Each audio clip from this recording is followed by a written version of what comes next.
तो गाइज ये देख सकते हैं आपकी इक्विपोटेंशियल सरफेस ऐसा कोएक्सियल सर्कुलर सिलेंडर्स जो कि बाहर की तरफ आ रहे हैं। हम आज इसी को डिराइव करने वाले हैं कि ये प्लॉट कैसे आता है। तो चलिए डिराइव करते हैं।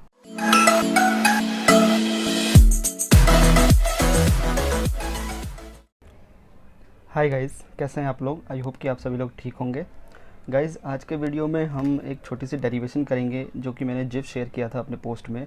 तो आप में से बहुत सारे स्टूडेंट्स ने मुझसे पूछा कि सर ये कैसे डिराइव हुआ है और आपने कैसे प्लॉट किया है। तो मैं पहले आपको उस इक्वेशन को डिराइव करके दिखाऊंगा, फिर हम उस इक्वेशन को डिफरेंट वैल्यूज़ ऑफ कॉन्स्टेंट्स के लिए हम डेसिमल्स पे उसको प्लॉट करेंगे। ठीक है, तो देखिए कैसे। सबसे पहले हम डेरिवेशन कर लेते हैं। तो यहाँ पर क्या है कि हम इक्विपोटेंशियल सरफेस का इक्वेशन डिराइव करना चाहते हैं टू पैरेलल लाइन चार्जेस के लिए। तो हम दो पैरेलल लाइन चार्ज कंसीडर कर लेते हैं। एक लाइन चार्ज ये है और दूसरा लाइन चार्ज मैंने ये ले लिया। अब इसके लिए आर डिस्टेंस पर इससे जो है हम यहाँ पर पोटेंशियल फाइंड करते हैं। ठीक है, और इन दोनों पैरेलल लाइन चार्जेस के बीच का जो डिस्टेंस है वो मैं डी मान लेता हूँ, और ये वाला जो डिस्टेंस है इसे हम आर डैश मान लेते हैं, और ये जो डिस्टेंस है इसे हम आर मान लेते हैं। ठीक, ये मेरे पास प्लस लैम्डा है और ये मेरे पास माइनस लैम्डा है।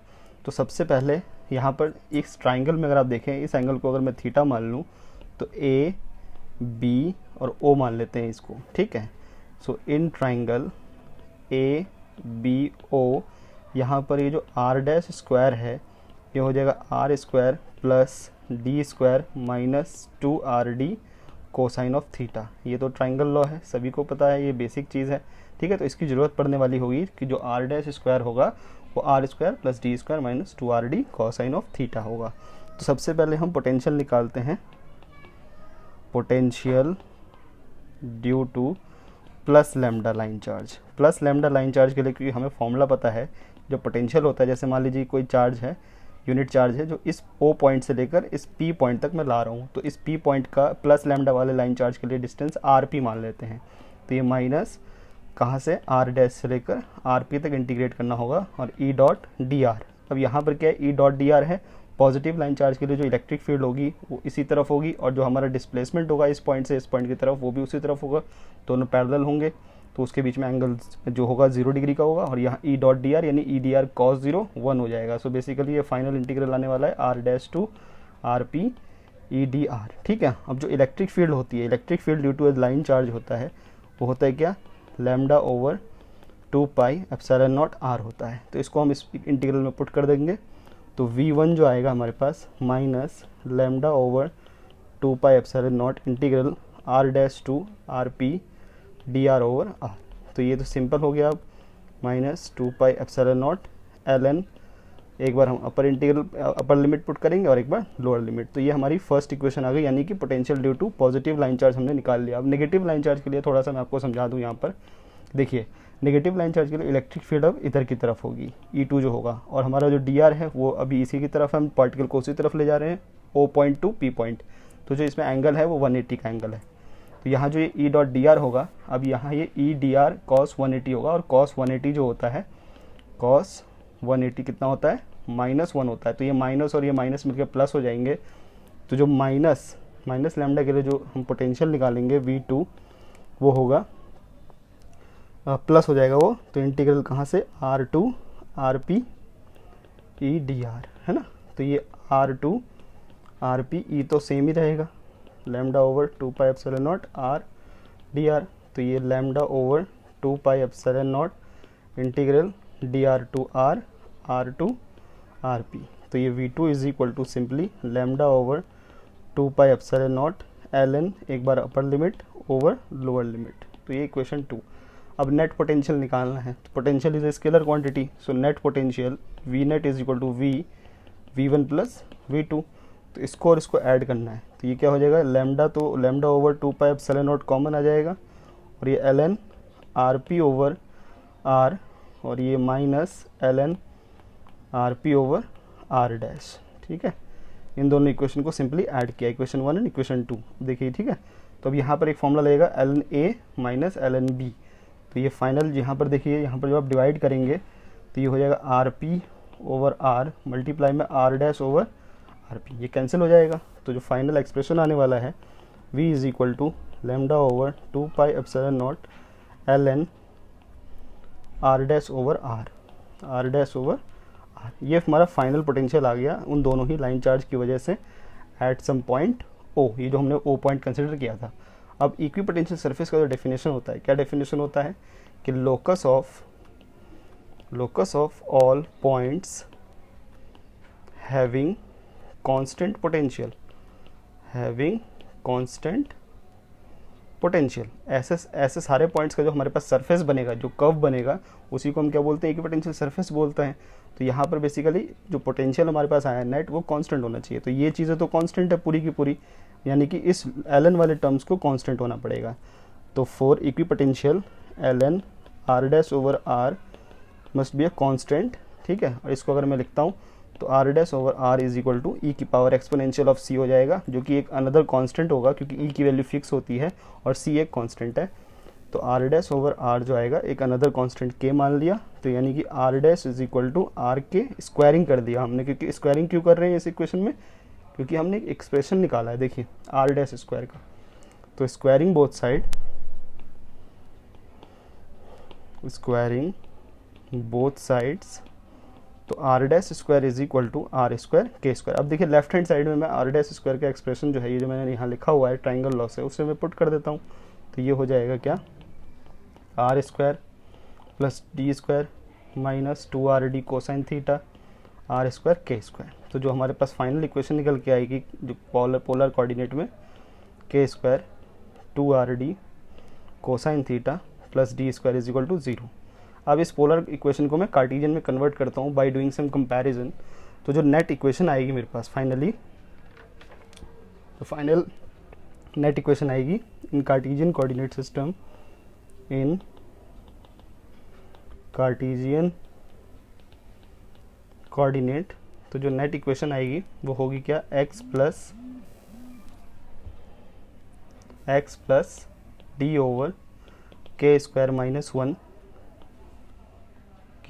का whole square plus Y square is equal to D square K square over K square minus 1 की पावर होल स्क्वायर। अब ये आपने कैसे किया सर, क्योंकि आपको पता होना चाहिए कि जो पोलर कोऑर्डिनेट और कार्टेशियन के बीच में रिलेशन होता है, x is equal to R cos theta और y is equal to R sine theta. तो आप बेसिकली इस इक्वेशन में जब आप x की वैल्यू आर कॉस थीटा और y की value R sine theta put करोगे तो आपको ये इक्वेशन मिल जाएगी कन्वर्ट होने के बाद, ठीक है। तो यानी कि इस इक्वेशन को हम कार्टेशियन सिस्टम में इस इक्वेशन से रिप्रेजेंट कर सकते हैं, जो कि बेसिकली क्या रिप्रेजेंट कर रहा है, जो ये इक्वेशन है, ये जो इक्वेशन हमारे पास आई है, ये इक्वेशन क्या है, this equation represents the family of coaxial circles को ये रिप्रेजेंट करते हैं। ऐसी जो भी इक्वेशन होती है जिसका जो centre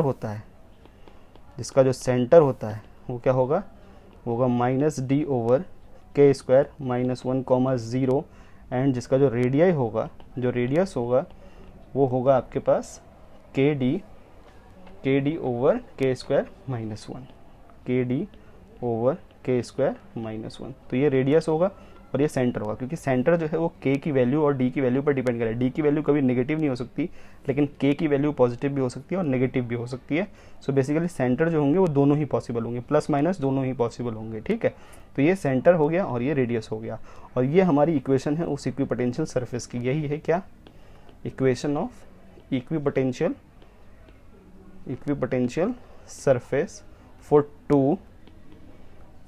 to parallel line charges separated by some distance d। तो हम अब क्या करते हैं, इसी इक्वेशन को जो डेस्मोस से मैंने परमिशन ली हुई है, क्योंकि मैंने लास्ट अपलोड जो किया था उस पर कॉपीराइट दे दिया था, तो मैंने परमिशन लिया तो अब वो अलाउ कर रहे हैं। तो मैं अब इसको डेस्मोस पे d की वैल्यू को हम रेंज कराएंगे कहाँ से कहाँ तक, 0 to 25 तक, ठीक है। यानी कि जो लाइन चार्जेस के बीच का डिस्टेंस है 0 to 25 तक हम रेंज कराएंगे। और के की वैल्यू में पहले कुछ पॉजिटिव वैल्यूज़ लूँगा, कुछ छोटे वैल्यूज़ लूँगा जैसे 1.5 1.25, एंड देन हम 0 से नीचे भी जाएंगे, यानी नेगेटिव वैल्यू भी लेंगे, स्मॉल टू लार्ज वैल्यू, ठीक है। तो अब हम देखते हैं कि इसका प्लॉट कैसा आता है डेस्मोस पे। तो अब हम डेस्मोस पे चल रहे हैं, चलिए देखिए। तो गाइज़ हम आ गए हैं अब डेस्मोस के ऊपर, और ये डेस्मोस का ऐप है। अगर आप लोग इसे डाउनलोड करना चाहते हैं तो गूगल प्ले स्टोर पे जस्ट सिंपली राइट डेस्मोस, और अगर आप आईपैड पे डाउनलोड करना चाहते हैं तो ऐप स्टोर पे जाके डाउनलोड कर सकते हैं। तो यहाँ पर ये अभी मैंने अनटाइटल्ड ग्राफ लिया हुआ है, लेकिन मैंने ऑलरेडी इनपुट सेट कर रखे हैं ताकि मैं आपको शो कर सकूँ।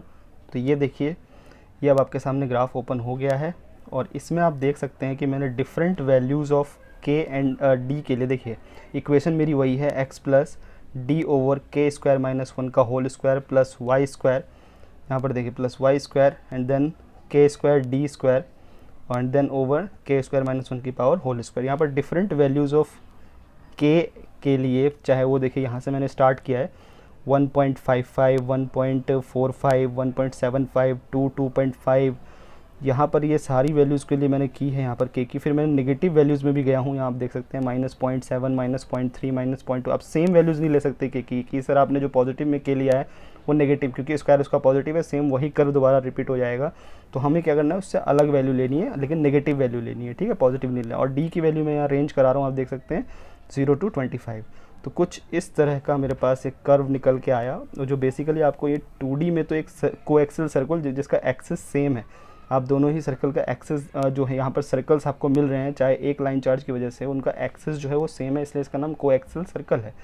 लेकिन जब आप इसको 3D में देखेंगे, जो आपको बाहर की तरफ आता हुआ नज़र आ रहा है, ये एक सिलेंडर है बेसिकली, दोनों ही लाइन चार्ज के चारों ओर ऐसे कोएक्सियल सिलेंडर्स बन रहे हैं, ठीक है, छोटे से लेकर बड़े ऐसे पूरा सर्कल टाइप बन के सिलेंडर टाइप बन रहा है 3D में जब आप इसे देखेंगे, ठीक है। लेकिन 3D में बनाना बहुत मुश्किल होता है यहाँ जब आप विदाउट कोडिंग की बात करते हैं। तो ये हमारा दो पैरेलल लाइन चार्ज के लिए इक्विपोटेंशियल सरफेस है। अब देखिए क्या है, अगर आप इसे देखेंगे ये बाहर की तरफ आ रहा है, तो यानी दो लाइन चार्जेस हैं वहाँ पर, तो जो इलेक्ट्रिक फील्ड होगी वो इसके परपेंडिकुलर होगी, ठीक है। क्यों, अगर आप देख सकते हैं, अगर मैं यहाँ पर एक रख दूँ तो इस जैसे जो राइट में जो आपके पास दिख रहा है अभी यहाँ पर जो प्लॉट दिख रहा है, तो राइट में लाइन चार्जेस की वजह से अगर मैं पॉजिटिव मान लूँ तो इससे इलेक्ट्रिक फील्ड निकलने वाली इस इक्विपोटेंशियल सरफेस के हमेशा परपेंडिकुलर होगा, जो कि टेक्स्ट बुक के हिसाब से बिल्कुल सही है, ठीक है।